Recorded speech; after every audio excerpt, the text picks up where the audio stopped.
अस्सलाम वालेकुम class, welcome to the week 10 lecture of the web engineering. आज के लेक्चर में हम पढ़ेंगे कि CSS3 किस तरह से काम करती है। इसे पिछले लेक्चर में हमने देखा CSS किस तरह से काम करती है और पेज का लेआउट किस तरह जो है वो डिसाइड होता है। आज के जो लेक्चर का हमारा टॉपिक है, हम इंट्रोडक्शन पढ़ेंगे CSS3 का, उसकी प्रॉपर्टीज़ क्या है, किस तरह हम बहुत ज़्यादा अच्छे इफेक्टिव डिज़ाइंस क्रिएट कर सकते हैं अपने टेबल्स में, अपने पेजेस में, अपने टेक्स्ट में, कलर्स में, किस तरह CSS की ट्रांसफॉर्मेशन होती है, किस तरह से उसकी मीडिया क्वेरीज क्रिएट होती हैं।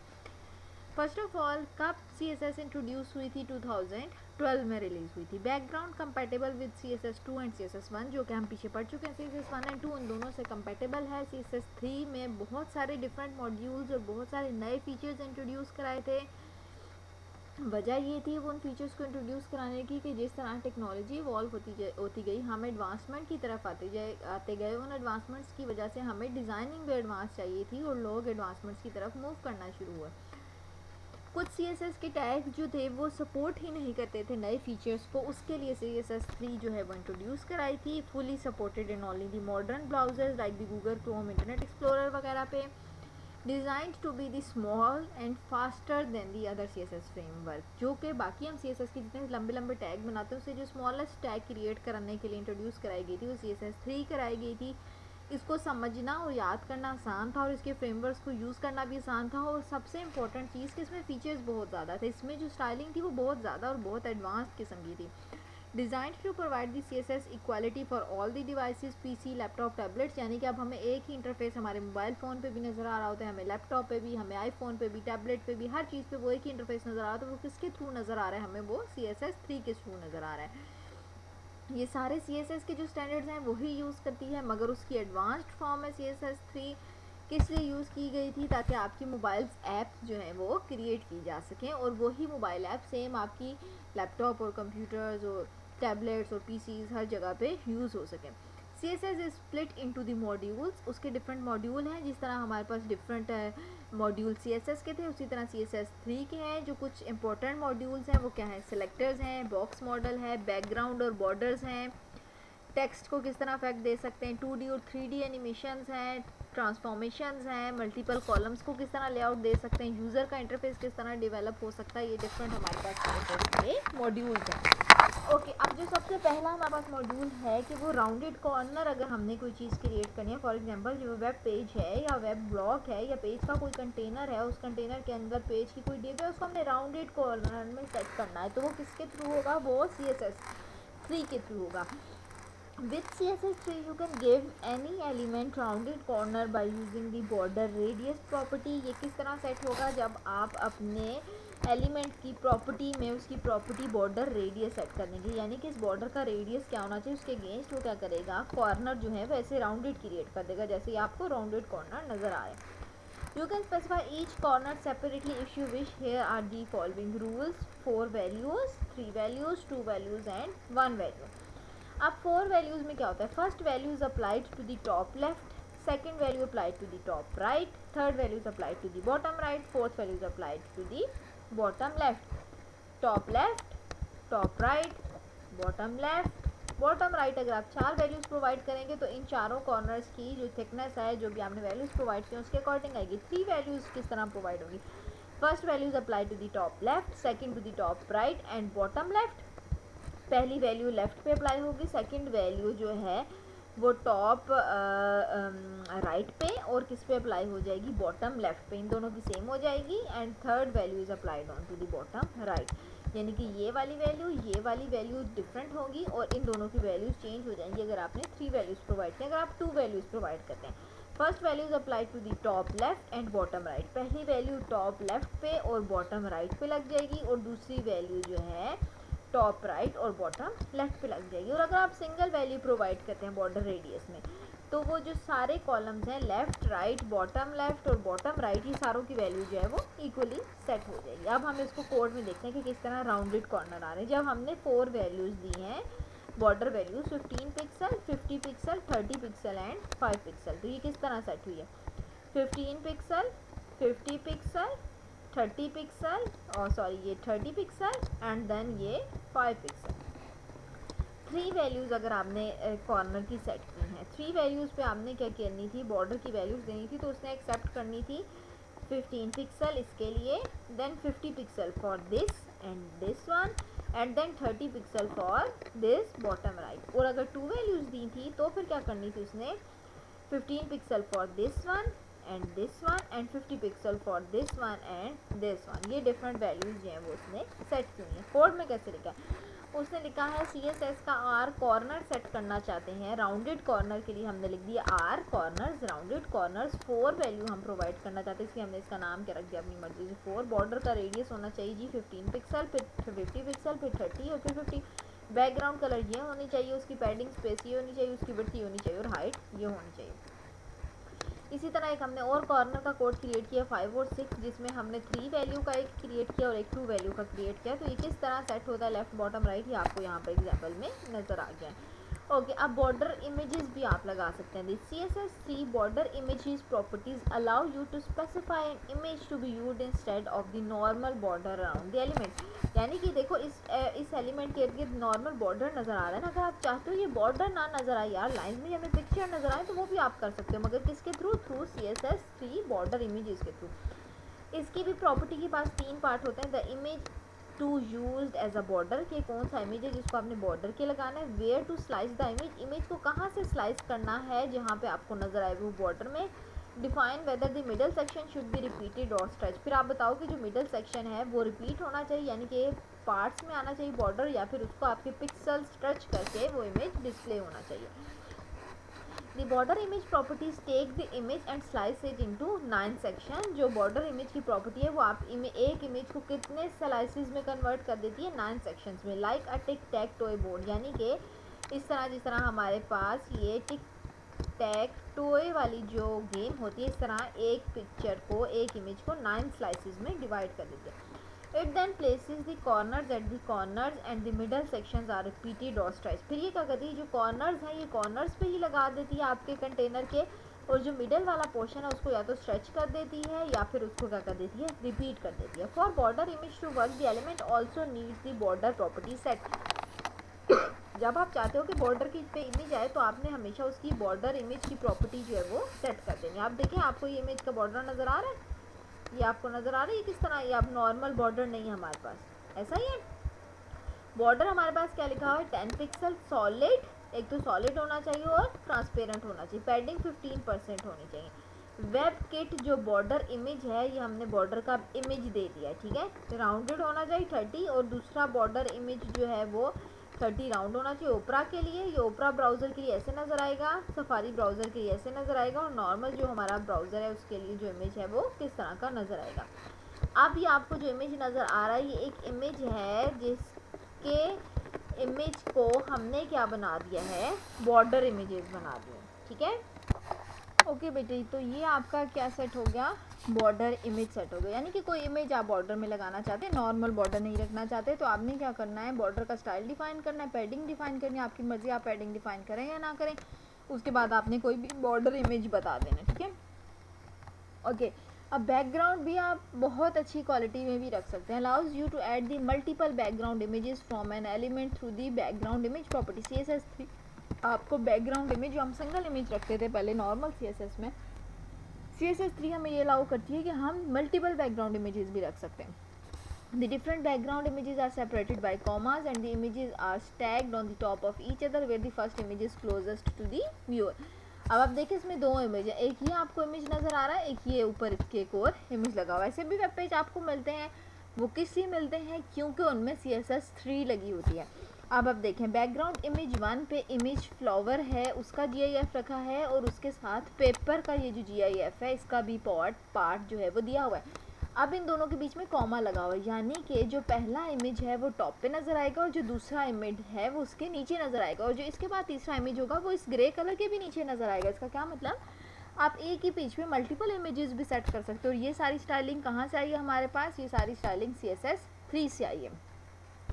बैकग्राउंड का साइज भी आप सेट कर सकते हो। The CSS background side properties allow you to specify the size of the background image.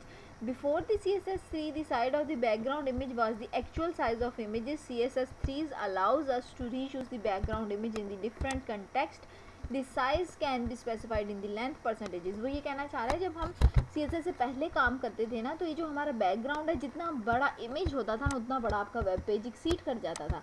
मगर CSS 3 ने हमें ये फैसिलिटी दी है, जो हमारा बैकग्राउंड इमेजेस हैं और जो इसके अलावा मल्टीपल इमेजेस हम लगाना चाहते हैं, हम उसको अपनी मर्ज़ी से उसकी साइज़ जो है वो डिफ़ाइन कर सकते हैं। जो हम साइज़ उसका डिफ़ाइन करेंगे बैकग्राउंड का, उतने ही पेज के हिस्से में हमें वो इमेज नज़र आएगा, उसके अलावा वो इमेज नहीं नज़र आएगा। सपोज़ कि ये इमेज बहुत बड़ा था, मगर हमें जिसे सॉरी बेटे, हमें ये इमेज जो है वो सिर्फ बॉटम राइट पे ही नज़र आ रहा है, हमने इसका साइज़ डिफ़ाइन किया। वो किसकी वजह से हो रहा है? CSS 3 के बैकग्राउंड टैब की वजह से।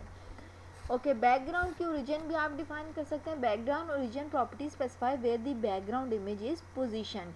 मतलब आपने ये बताना है कि बॉटम लेफ्ट पे लगाना है इमेज, राइट पे लगाना है, लेफ्ट पे लगाना है, तो उसके लिए जो प्रॉपर्टी यूज़ होती है वो कौन सी यूज़ होती है? बैकग्राउंड ओरिजिन की यूज़ होती है।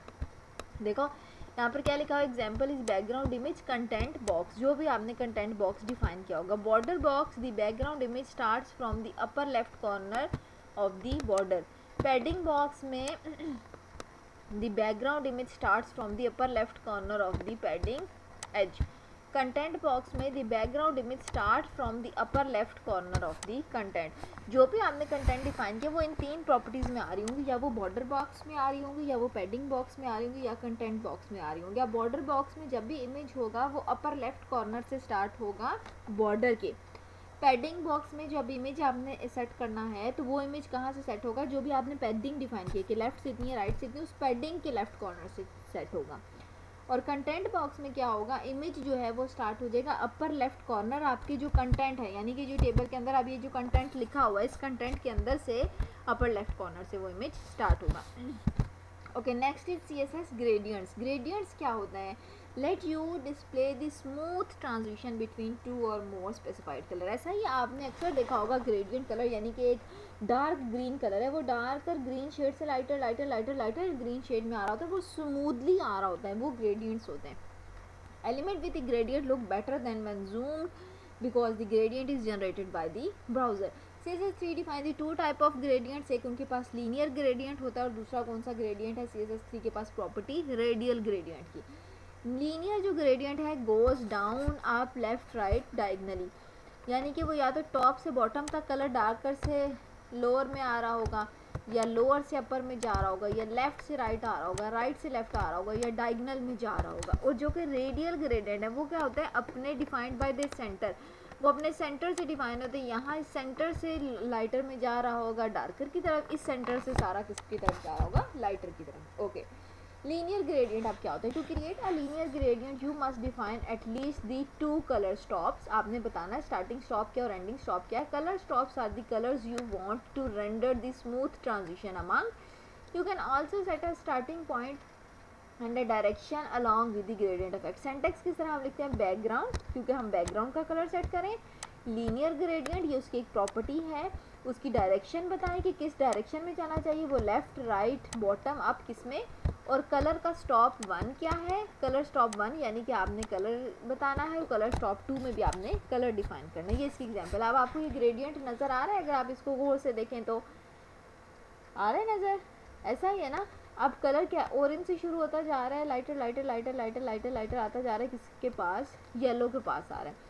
अब हमने ग्रेडियंट सेट किया, हमने अपनी स्टाइलिंग का नाम क्लास का रख दिया ग्रेडियंट। बैकग्राउंड कलर जो है वो रेड है for browser that do not support gradient. अब वो ब्राउज़र जो ग्रेडियंट कलर को सपोर्ट नहीं करते, वो सिर्फ ये पूरे में रेड कलर दिखाएंगे। अब अगर इसको गौर से देखें तो ये टॉप टू बॉटम अपना जो है वो कलर चेंज कर रहा है। ओके, बैकग्राउंड कलर जो है, यहाँ तक आप अगर इसको देखें तो आपको नज़र आ रहा होगा कि ये रेड कलर का जो शेड है वो ऑरेंज में कन्वर्ट होता जा रहा है, और यहाँ से इसके बाद जो है वो येलो में आ रहा है। ओके, बैकग्राउंड कलर अगर आप सफारी ब्राउज़र पे रन करना चाहते हैं तो उसका सिंटैक्स इस तरह होगा। अगर आप नॉर्मल ब्राउज़र, यानी कि जो हमारा स्टैंडर्ड ब्राउज़र है, जो कि फायरफॉक्स है और जो कि क्रोम है, या फिर जो आपका ट्रिपल एक्सप्लोरर है, उसके लिए आपने लिखना क्या है? बैकग्राउंड लीनियर ग्रेडियंट, इसकी प्रॉपर्टी कलर का स्टार्टिंग पॉइंट रेड और उसका एंडिंग पॉइंट क्या है? येलो। यानी कि कलर रेड कलर से स्टार्ट हो और एंड किस पे हो जाए? येलो कलर पे जाके, तो इसका ग्रेडियंट मुझे दिखाओ, तो वो इस किस्म का आपको ग्रेडियंट जो है वो डिस्प्ले होगा। इसी तरह आप ग्रेडियंट, आप इसको गौर से देखो, ये रेड और येलो है, मगर ये मूव किस पे कर रहा है? राइट साइड पे, लेफ्ट से राइट पे जा रहा है। तो इसके लिए हमने क्या लिख दिया, बैकग्राउंड कलर, उसकी प्रॉपर्टी क्या होनी चाहिए, लीनियर ग्रेडियंट, उसकी प्रॉपर्टी में आगे लिखना है टू राइट, यानी कि राइट की तरफ लेके जाओ। राइट नहीं डिफाइन किया तो ये by default top to bottom लेकर आएगा।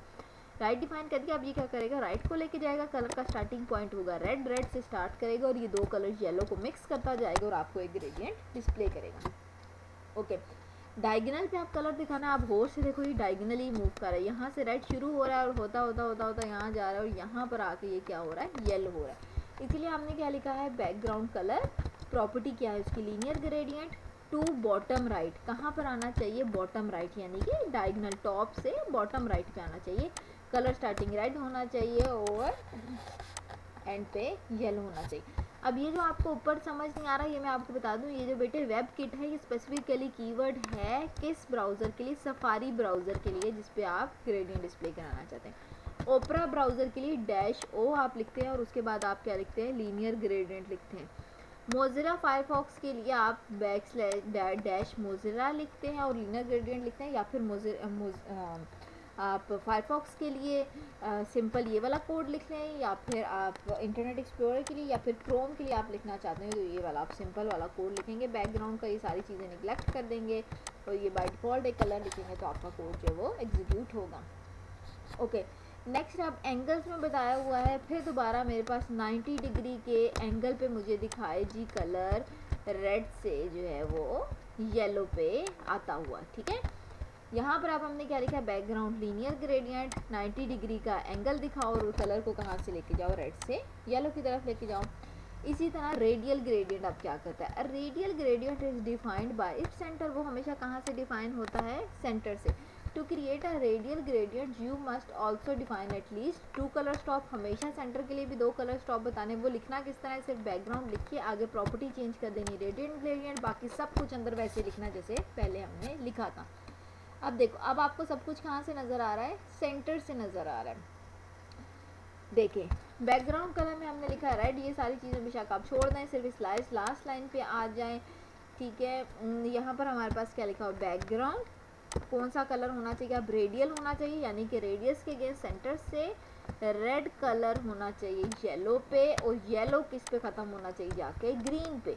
सेंटर से रेड स्टार्ट हो रहा है, वो स्लो स्लो स्लो ग्रेडियंट हमें करता दिखा रहा है जाके येलो पे, और येलो से आगे फर्दर स्लो स्लो स्लो किस पे मूव करता जा रहा है, ग्रीन कलर पे। इसी तरह आपको डिफरेंटली स्पेस रेडियल कलर दिखाया हुआ है, आप इसने दिखाया हुआ है कि रेडियल ग्रेडियंट होना चाहिए, रेड की जो परसेंटेज है वो कितनी होनी चाहिए, कम होनी चाहिए, 5%, देन येलो की 15% और देन ग्रीन की 60% होनी चाहिए, तो हमारे पास 100 हो जाए। तो आप देखें अब रेड कलर थोड़ा सा है, फिर भी वो कन्वर्ट होता जा रहा है स्लो स्लो येलो में, फिर येलो थोड़ा सा उससे ज़्यादा है जो कि कन्वर्ट होता जा रहा है ग्रीन में, और फिर उसके बाद एंड पे हमारे पास कौन सा कलर है, ग्रीन कलर है।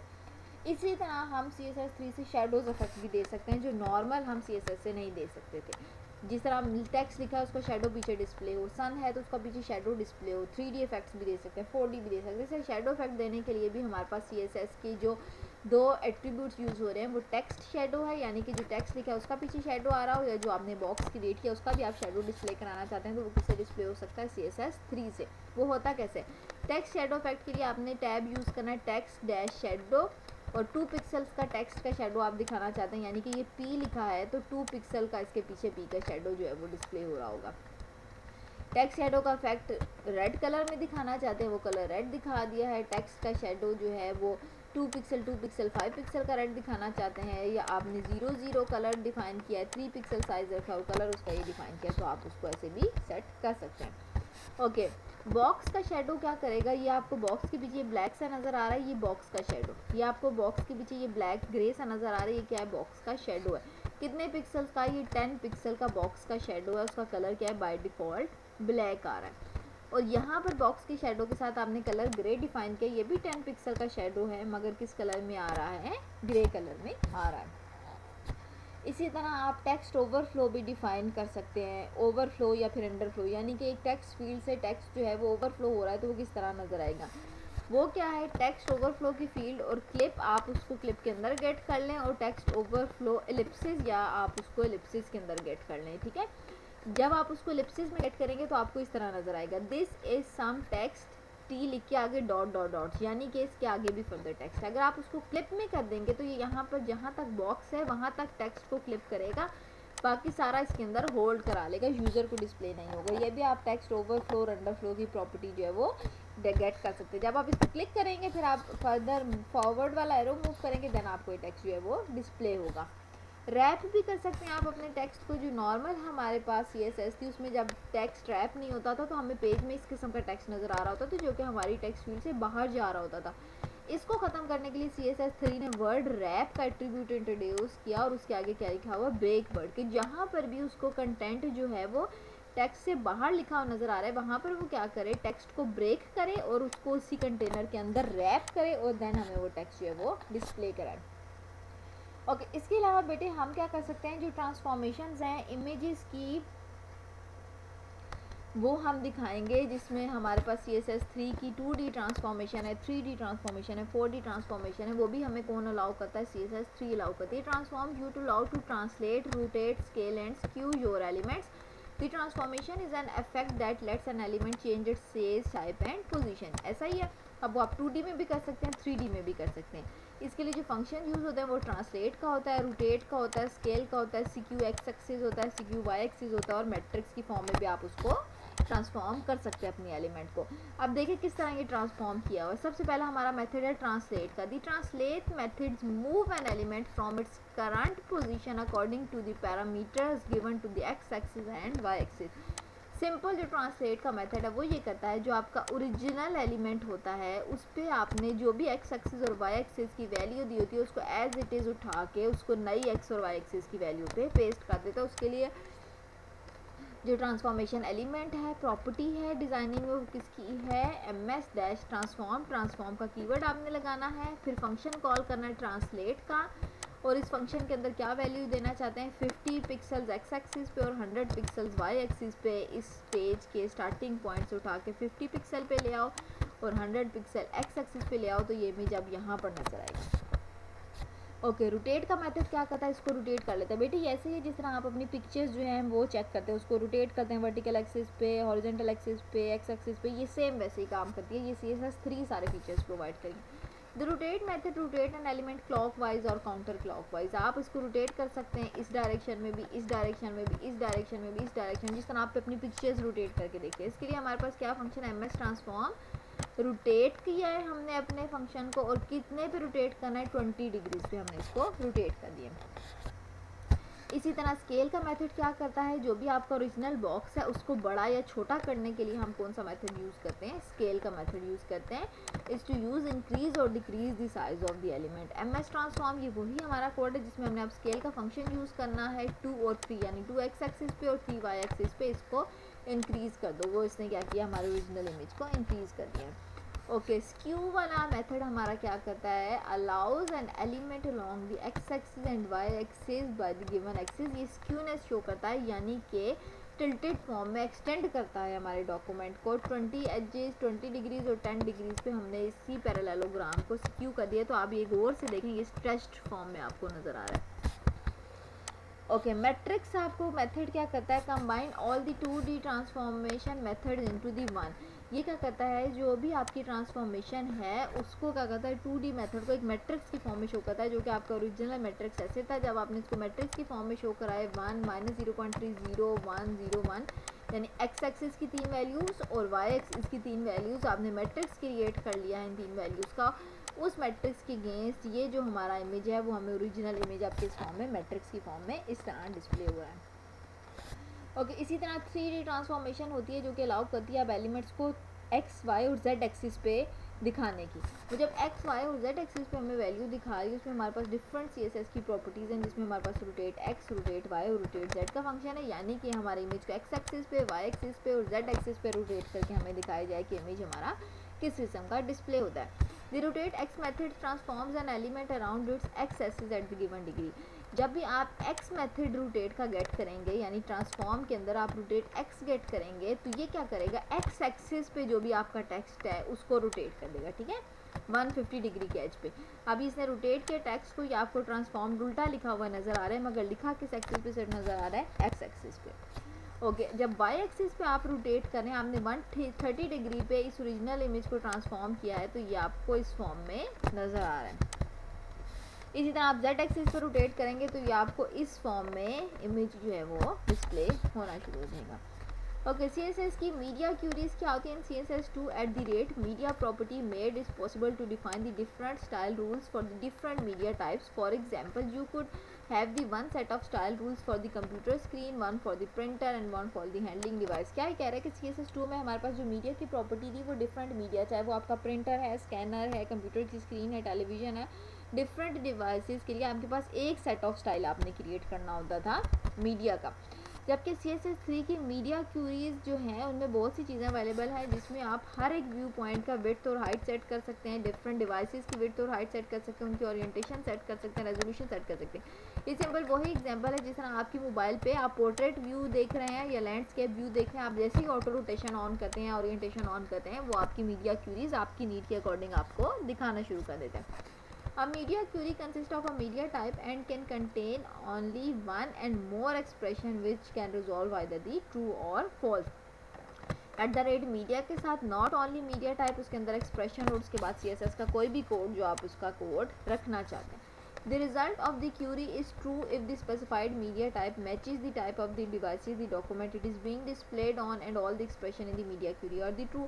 When a media query is true, the corresponding style sheet or the style rules are applied following the normal cascading rule unless you use the not or the only operators of the media type is optional and all the types will be implied. वो क्या कह रहा है, media curies तभी active हैं जब आपने जो भी मीडिया क्यूरी लगाई है और वो जो है वो मैच करिए स्पेसिफाइड आपके फॉर्मेट से, जिस तरह आपने ऑटो रोटेशन ऑन की है, आपने लैंडस्केप में मोबाइल को रोटेट किया है, तो ही वो लैंडस्केप में आपको वो पिक्चर दिखाएगा। अगर आपने ओरिएंटेशन ऑन करके भी उसको पोर्ट्रेट व्यू में रखा है तो वो आपको लैंडस्केप व्यू नहीं दिखाएगा।